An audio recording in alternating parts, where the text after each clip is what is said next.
Hello there and welcome to Season 4, Episode 4 of Let's Go Parma. I'm Stu Both. Thank you very much for joining me in today's episode where we're going to do things a little bit differently due to a technical issue for reasons which I can't really work out. The last episode, I had a bit of a mess around with some of the sound settings and I think I've got a noise gate that cut in too early.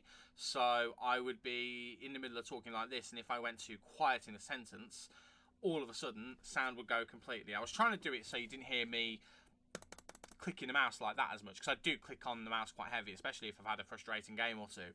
So I was trying to do that. Obviously it hasn't worked. As a result, the footage I've got is fine, but the actual sound of it is not very good. So we're going to do it post-commentary style, and we're going to go through the games together, because it's been a while since I've actually played this section of the game, actually. So it's going to be quite interesting. I mean, obviously I know what happens, but it's going to be interesting watching the matches back and seeing what occurs. But yeah, we're going to be going through the games against Liverpool and a team that I can't remember, so that's going to be fun as well. So apologies for all of that, but if the mystery does sound like a bit of fun to you, please do leave a like on the video and consider subscribing to the channel as well for more lovely Football Manager goodness. So without any further ado, I'm going to get down into this far corner over here. Is it this far corner? No, it's that far corner. Oh, learn your directions, Stu. I'm going to go in that corner just there. And there we go. And we're going to start things off by looking at the table, apparently, which is a very, very nice thing to see at the beginning of this video, because we are doing very well indeed. AC Milan are top, but it's only by goal difference. We've yet to play each other yet. That's something to keep in mind. We actually play each other for the first time in January, but we have been on a good run of form since the Roma game. We have been on a very good run of form since that Roma game. Not lost a game in the league so far, and the only game we've lost at all is the Barcelona game. In terms of Champions League, doing very well indeed. We've won against Barcelona in the second game against them. We beat Bayer Leverkusen both times. We had that draw against Liverpool in the first game of the campaign as well, which means we are level on points with Liverpool at the moment. Couple of problems though. Problem number one, Bayern play Bayer play Barcelona on the final day. So that's Barcelona probably going to get 3 points. Leverkusen haven't got a single point so far. And Liverpool, we have got to play them at Anfield. So that's going to be a bit of a problem as well. But we're just going to have to go into the Liverpool game and just see what happens. But it's going to be a tricky one. It is going to be a very, very tricky one. But we'll see what we can do. Fingers crossed we can get some kind of result. Best case scenario, we win. If we get really lucky, Barcelona only get a draw or lose. And if that happens, we might squeeze through into second. But if Barcelona win and we don't beat Liverpool, it's Thursday night football for us, which is not the end of the world. I don't mind having to do the Europa League. But when we've been in the Champions League last season and did pretty well, it will feel like a bit of a kick in the teeth, if I'm being completely honest with you. But enough about that. We're going to get into the game and we're going to look at how the Liverpool game actually goes. I know what the result is, obviously, but I'm going to be watching it with you guys for the first time, and hopefully we have a lot of fun. There's the 11. I'm not going to go over it in too much detail. It's our usual team for the most part. It's pretty much our strongest team out there, and we're going to be hopefully getting those 3 points to get us through to the next round. So without any further ado, let's go. There was something I forgot as well, actually, before we get to that game. Felipe Coutinho. We haven't solved him, but he is starting to perform a little bit better. We had one game where he came on as a substitute against Juventus of all teams and got 2 quick goals. One of them was a penalty, which he did win, and I may have switched him on as penalty taker. And one of them was a free kick as well, which was a spectacular one. He also has had a couple of good games as playmakers in the centre of midfield, so maybe that is a long-term future for him. I don't know, but it's good to see him get some game time. Anyway, enough of that nonsense. Let's get to that game against Liverpool. Let's go. It's really unusual seeing myself play Football Manager like this. I feel like I have done it for at least one video, but I don't remember much about it. But it is quite unusual having played the game already, and obviously recording already. It's quite unusual watching it back like this. And we had a very good chance early on, but immediately Liverpool go on the counter from it, and they have a chance, but Cambiasso does a really good job to clear it out. I think it's Cambiasso. Remember, my screen's actually really, really small, the one that I'm watching on, so hopefully it was Cambiasso, otherwise I've looked like a bit of a plank there. But we do get quite lucky early on, not conceding a goal. I'm just making the screen a little bit bigger if you hear any clicking or anything like that. Apologies for that. But yeah, there we go. I can see things a little bit better now. But yeah, 10 minutes gone, 0-0.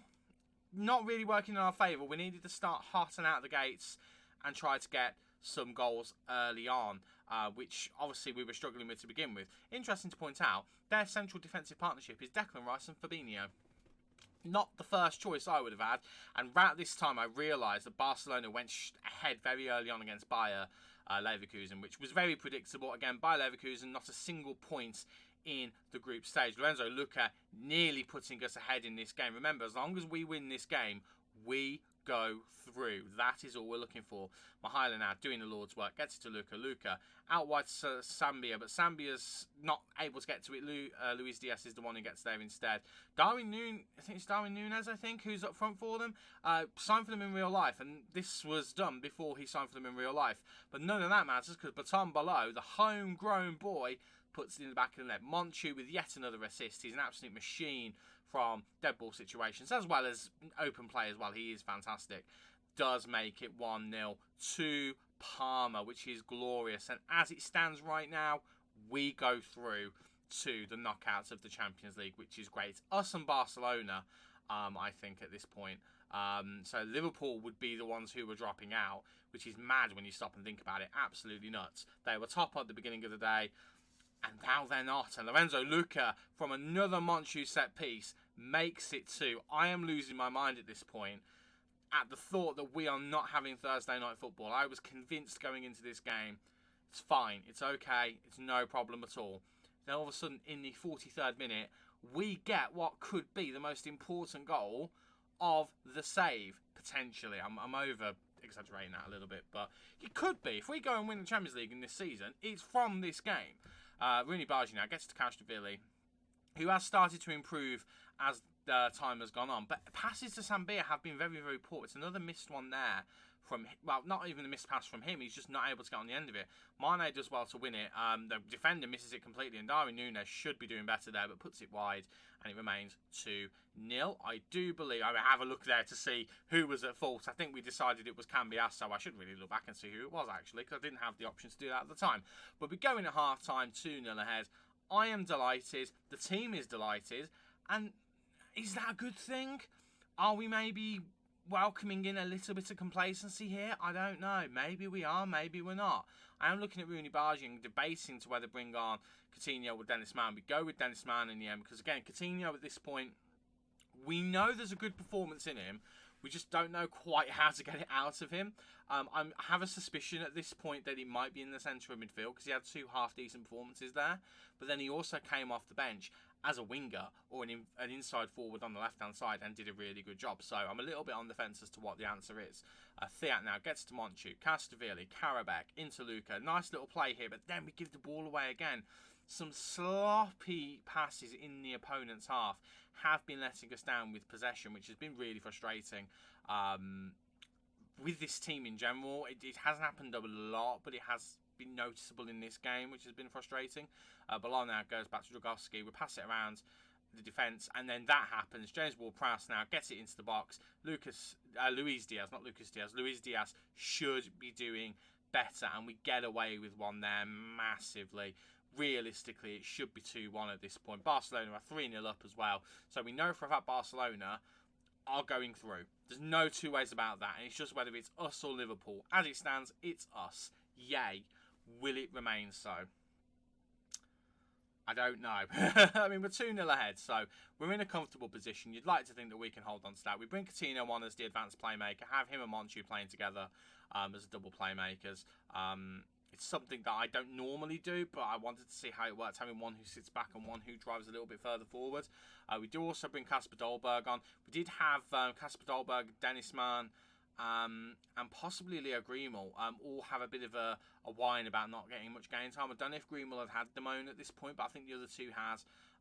They want to play more football, so we were trying to make sure we were getting him involved a bit more. Kasper Dolberg, he's a decent player, but he's certainly not a player I would normally be picking as a first choice. He hasn't quite got that quality. Barcelona going 5-0 up there. Absolute madness. So, yeah, we've made the substitutions, and we're just going to see if we can see the game out. Jordan Henderson, by the way, brought on as a centre-back partner for Declan Rice, as Fabinho has been shifted into the midfield. Unusual decisions by Liverpool, but you know what? It's Liverpool. I'm sure they've got a reason to do it. And Declan Rice gets it to Henderson. Henderson, looking for that defence splitting pass, gets it to Kessié, who I think in real life has gone to Barcelona now. I think that's been confirmed. Alexander-Arnold, looking to whip the ball in. He does so, and Firmino is there And with 10 minutes to go, everything starts to get a little bit nervy. I get a bit button clicky. I push the lines forward. I force them outside. I press and press. I make them distribute quickly. I up the tempo. I do all of this stuff because I'm just like, let's just put the pressure on them a bit, because they've just put pressure on us and got through us very easily. Let's try and turn it around and put more pressure on them. The match stats, by the way, in the first half, I don't think were that bad. I think we were doing all right in terms of the match stats. The second half, we've been absolutely blown out by them. Absolutely thumped. And then Kessier gets the ball here, gets it out to Harvey Elliott on the wing. Harvey Elliott whips it in, and it just creeps past the post. We are very lucky, but it is a corner. I am so nervous at this point that we are going to concede a late equaliser that condemns us basically to Thursday night football. I know I said I don't mind playing in the Europa League, and I don't. I genuinely don't. I think it's probably where we should be aiming at this point. Our league performance is absolutely phenomenal, and we shouldn't be anywhere near where we are. Europa League, I could see this 11 being a Europa League side pushing for the Champions League. So I don't mind it too much. Dolberg's in here, gets it through to Karabakh. Karabakh has a great chance, but just passes it to Alisson Becker. And it does mean it remains 2-1. Going into added time, we hit 90 minutes. The corner comes in from Harley Elliott. Jordan Henderson's there. And Roberto Firmino on the stroke of 90 minutes, going into the 91st minute, equalises. And at this point, I was putting on a brave face saying, do you know what? It's fine. It's Liverpool. We shouldn't be beating Liverpool. European football is European football. It doesn't matter which one we're in. It's good that we're in the Europa League because we've got a better chance of winning it, which we do. I'm not disputing that. I'm going to be honest with you. I felt heartbroken at this point. And then Dennis Mann drives forward, gets it into Karabakh, misses it. And Coutinho has a late chance to put us back in the Champions League, but it goes a whisker away from the post. And at that point, I was a little bit inconsolable. And then Cambiasso I thought was going to get sent off. He didn't. But yeah. Yeah. 2-2. We've had the 3 minutes. Henderson nearly makes it 3 just to absolutely ruin my day. We try and fire up the boys, but there's the final whistle. 2-2. The only way 2-2 works for us is if Bayer Leverkusen won. Or draw. I think if they drew. I think if Bayer Leverkusen drew, actually, we get away with it. As you can see, Bayer Leverkusen did not draw. They did not win. They lost quite heavily, and we fall into third. We're level on points with Liverpool. The goal difference is one. I think, is it one less on that? I can't really see. The point being, we didn't go through. If we deserved to go through, we would have gone through. But being 2 goals ahead, it's not good enough, really. It doesn't matter whether we should be going through or not. We were in the position to do it. We didn't allow ourselves to do it. Quite disappointed at that. But the point that I made was a good one. European football is European football, and we've got a better chance of winning the Europa League than we do of winning the Champions League. The Europa League is a trophy that Parma have won before. It would be quite nice, actually, towards the end of this save, because I think this save is going to be ending soon. Not this season necessarily, but probably one more season. It would be quite nice to win the Europa League, just to kind of bookend things a little bit. As you can see there, I'm confirming that Valeri is the other one who's upset as well. Man, Valeri and Dolberg. I was looking to sell Valeri, actually. I wasn't very happy with him at this point. Speaking of players who have sold, I know I'm not showing him on the screen at the moment, but Nuan Perez has been agreed to be sold, I think, at this point. He moaned about playing time, but he was shocking. He let in a ridiculous... in fact, I'm showing it now. He let in a ridiculous own goal, which I think I've already shown on a previous video. And I just decided I had enough of him. Binned him off. We got him on a profit, I think. It was £28 million. I think we bought him in for 22. So it seemed like obvious business to do, to be honest with you. So we've done that. I mean, he's been absolutely woeful, really. I mean, he's had a couple of good performances. This screen makes him look a lot better than he actually is, but he's been poor. He's been so poor. Watching him, I've just felt so nervous whenever he's been on the ball. So I decided to bin him off. I don't regret the decision. We got more money for him than we probably should have done, so I'm very happy. Right, I'm going to skip ahead to the next game, who I'm not going to lie, I can't remember who it's against. It's probably Empoli, because that's the next game. It says at the top of the screen. So we're going to skip ahead to that, and we'll see how we do, shall we? And we are back ready for the next game. But before that, I decided just to do a bit of mental torture to myself and show off a newly scouted Martin Rabo. Obviously, we lost him due to a release clause. And yeah, look at that value. 62 million to 89 million.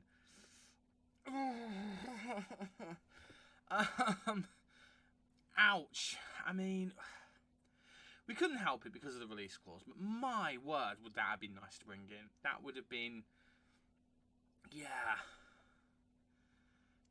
that would have been lovely. That would have been lovely. To be fair though, he's only scouting at 2-star. He's got a bunch of issues like his consistency, his injury proneness, things like that. But he's still got that 5-star potential. He's still got that 5-star potential. Now I don't know whether his fickle personality is holding him back from showing up as a wonder kid at this point, because he's not. But as you can see, he's made one appearance for Man City in the Carabao Cup. Got a goal as well. Remember, didn't score for us, so that's one thing he got at Man City that he didn't get for us, is a goal. So yeah, still feeling a bit sore on that. But to be fair, we've got Filippo Donvito, who is going to be, I think, a world superstar for us. So it's not the end of the world that we don't have him. I think I'm showing that Leo Grimal is unhappy with his playtime here, and I'm showing that actually he's been playing quite a lot of football. So yeah, I think we've got him down as a star player, which is the problem. So he's missed a couple of games. The Liverpool game he missed, he was an unused substitute. The reason why he missed that was because he's not very good at, he doesn't enjoy big matches. So there was a reason for that. But just noticed he can play left winger as well, which is interesting. Keep an eye on that. But that's the 11 for the game against Empoli in Serie A. Obviously, our attention now switches back to the league for quite some time until we get back into the nitty-gritty of the Europa League. So I'm just going to cut straight ahead to it. You can see the 11 there. We've got Coutinho starting in midfield. Let's see whether he can do anything fancy. Let's get into the game, shall we? Let's go. Again, this feels really weird knowing that I've already played this game and I've already recorded audio for it, but then I'm re-recording because of reasons. But it is quite interesting to be able to watch these games after the fact and try and remember exactly what happens. Like, I knew what happened in the Liverpool game ahead of time. Don't know whether you could tell. This one I don't know. I've got a vague idea of what doesn't happen, but yeah, I'm not 100% sure where this is going to go. Didn't remember Adam Karabek scoring, but Adam Karabek has indeed scored. Dennis Mann, who remember moaned about a lack of playing time, has got the assist as well. So good to see these guys combining. Very, very good to see. Lorenzo Luca getting involved with the flick on as well. Gets to man. It's a lovely little pass. Karabek working as that shadow striker. And the goal goes in and everything's fantastic. But again, the shadow striker is something I've never really, not only never really used, but when I have used it, I've not been able to find a way to get it effective before, which has always been a bit of a frustration. And we've won a penalty, and I forgot we won a penalty. Now, do I have a mad dash to see if Felipe Coutinho is on penalties? I think I do, and I don't think he will be. He's not. And I think I have a quick decision to make. I think I decide to do it. I confirm it, but I don't know whether it goes through or not. Because sometimes this does go through, sometimes it doesn't. I think it is Coutinho to take. It is indeed. And for the first time on camera, ladies and gentlemen, Felipe Coutinho has scored a goal. I know it's a bit cheesy to put him on penalties to do that, but I don't really care.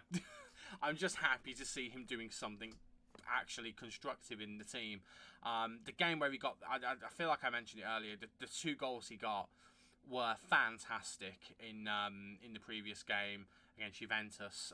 The free kick he scored was mesmerising. He actually had a chance as a hat-trick right at the end with another free kick, which was good to see. But it's interesting because in this playmaking role, he just seems to be involved in the game. Even if he's not getting as involved as someone like Monchu is when Monchu is playing as the playmaker.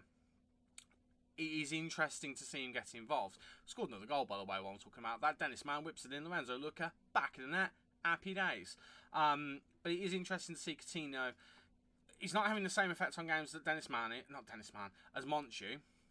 But he is having an effect on games. He is getting involved. When he was playing as an attacking midfielder on the wing, especially if he was starting in one of those positions, a lot of the time he'd get lost. And he'd have the odd touch here and there, and maybe the odd long shot, but nothing overly helpful in the grand scheme of things. Whereas in the middle, occasionally you do see him pop up with a couple of good passes. Watch this be a game where he doesn't do that. I genuinely can't remember how he plays in this game. Obviously, he scored a goal from a penalty. Got a 7.1 rating at the moment. I don't know whether it stays as that or whether it gets better for him or gets worse for him. I don't know, but At the moment, he's doing okay, and that'll do for me.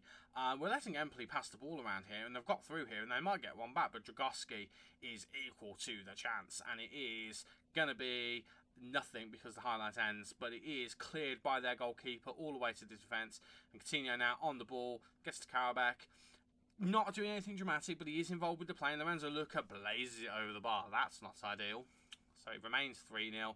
3-0 is good, and actually it temporarily puts us top of Serie A, as AC Milan have, I think, yet to play. They play later on in the day at 8:30 against Juventus of all teams, so it'll be interesting to see how that one ends up. But we're coming towards half-time now. We're level on shots with Empoli, which is quite interesting. We're letting them have quite a few chances, but it does remain 3-0. We are just giving everyone a little bit of an extra pep talk. It doesn't really do anything, but we do it anyway. And we just crack on. We just crack on with the second half, I think. Yeah, we do. We crack on with the second half and just see whether we can go in on them a little bit more. Maybe get another goal. Goal number 4, goal number 5. Those would be quite nice. Dennis Mann with 2 assists, by the way. Doing the Lord's work on the right-hand side. He has games like this where he's really good. And then sometimes he'll just go really anonymous. Speaking of anonymous, Gennaro Totino. Those first couple of seasons, he was so good. Yeah, the first season was in Serie B. We don't need to worry about the fact it was in Serie B. He still did well. His first season in Serie A, his stats were comparable. I don't think I look at them on camera. I think I look at them off camera, actually. But it's interesting to look at his stats for both seasons because he has such a good season in his first year in Serie A. It's really disappointing to see how he's not continued that in the next couple of seasons. It does happen sometimes, but it is frustrating. Right, we do get a free kick here. I can't remember who takes it. It should be Coutinho, actually. And it is. He whips it in, looking for Greenwell. Greenwell heads it in. And unless the referee disallows that, that is Coutinho's first assist in a Parma shirt, which is fabulous if it does get given. Let's have a look. And it is given indeed. So Coutinho has his first assist in a Parma shirt, along with another goal to add to the collection. So his third goal and his first assist. Delightful. Very, very happy for him. And I don't think we made any substitutions yet. What was I doing? I was having too much of a lovely time, obviously. Right, Danilo Cataldi gets the ball, goes back to Valeri. I do remember playing a game where Cataldi scored an absolute worldie, but I feel like it's a game off camera. I actually feel like it's a game after this one. I mean, Cataldi scoring a worldie doesn't really give anything away, but he definitely scores a worldie. I just don't remember when it happens. I don't feel like it's this game. I feel like this might be it. I don't think we get any more goals from what I remember. It'll be interesting to see whether we do. It's not an interesting memory test, isn't it? I know I've got a shocking memory. Right, I have a bit of a play around here and try and work out exactly what I want to do. I think Coutinho, we put onto the right wing, the left wing, sorry. I don't know why we do that, because he was playing fine in the middle. I think we wanted to get Castrovilli on the pitch for some reason, as well as Monchu. We decided to switch out Cataldi and Tino, and then Karabakh comes off, and we bring Fagioli on as well, because his manager was complaining that he wasn't getting any game time. We swapped things around there. I think we brought on Ramon Enriquez. Yep, we did, didn't we? Alongside Castrovilli. So we give Monchu a bit of a break, because Ramon Enriquez needs some game time as well, considering he's going to be our player at the end of the season. We probably should get him playing with the team. Coutinho now. Back to Castrovilli, Sambia, Luca, gets it into Dennis Mann. Dennis Mann holds things up into Fagioli. Can't quite get it in the back of the net, but it was a good attempt from Fagioli. But we did annoy the Juventus manager with how little we had been playing in. The problem is, we signed him back on loan before we knew we were getting Coutinho. So, I mean, it's Coutinho. He's going to play ahead of Fagioli, isn't he? Let's be completely honest. Right, Luca now into Man. Man, I thought Coutinho was going to make a run, then he didn't. I mean, I know he doesn't score again. Spoilers. I know he doesn't score again. But for a moment, I thought he might just get in the chance to have a go. But he didn't, obviously. And Ramon Enriquez gives the ball away there. And all of a sudden, Empoli coming back. And do they get a late goal? I can't remember if they get a late consolation. They might do, you know. Or they might not. Possibly might not. I don't think they do. I think if they were going to, it was going to be them, wasn't it? I think we can be all in agreement that that was probably their final chance. Right, Valeri. Passing it around. Now, Coutinho trying to get on the end of it, but he doesn't quite have the pace to get there like maybe he once did. I don't think he did. I don't think he's ever been that quick of a player. That is 92 minutes. Referee should be blowing his whistle any moment now. And he does not. He did eventually. Okay. 4-0. I mean, that'll do, won't it? Karabek, Coutinho, Luca and Greenwell with a couple of assists for Dennis Mann and an assist for Felipe Coutinho as well. That is a job well done, methinks. And then we just have a quick look just to see when we're going to come back. And we decided we were going to skip all of January. We're going to come back in February for the games against Napoli. And whoever we've got in the Europa League, that second leg was the one that we were looking at. And I can confirm that is exactly what we are doing. Because I'm recording this just before I start recording that video.